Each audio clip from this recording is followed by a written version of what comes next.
अस्सलामुअलैकुम वरहमतुल्लाहि वबरकातुहू। नाज़रीन मोहतरम, मैं हाफिज़ वारिस भी आपकी खिदमत में एक नई वीडियो के साथ हाजिर हूँ।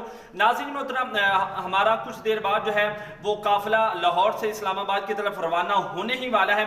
अभी आपके सामने वो मैं मनाज़िर भी रखता हूँ, लेकिन उससे पहले कि फैज़ाबाद से एक दोस्त का अहम पैगाम आया है। जो जितने भी दोस्त जो है वो फैज़ाबाद जा रहे हैं वो आपके सामने रखता हूँ। आप सोच रहे होंगे कि मैं वहाँ पर नहीं हूँ, तो मैं भी यार उधर ही हूँ। इंशाल्लाह लाहौर के अंदर चूँकि सर्विस नहीं है, इंशाल्लाह जो ही लाहौर से बाहर जाते हैं तो वहां पर इंशाल्लाह लाइव भी आपको मनाजिर दिखाऊंगा रैली के।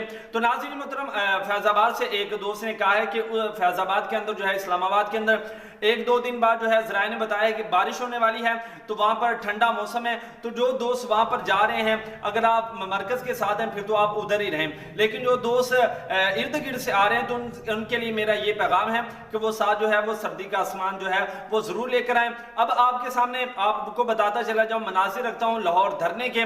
कारकुनान का ठाठे मारता जो समुंदर है वो वहां पर मौजूद है, और इंशाल्लाह अभी आपके सामने मनाजिर रखते हैं, आप खुद ही देख लें। और कुछ देर बाद जो है हमारा काफिला रवाना हो जाना है, और इंशाल्लाह जो ही काफिला रवाना होगा तो हम भी इंशाल्लाह काफिले के अंदर शरीक हो जाएंगे। और इंशाल्लाह फिर वहां पर अगर नेटवर्क का मसला ना बना तो इंशाल्लाह सारी जो डिटेल है वो आपके साथ शेयर की जाएगी।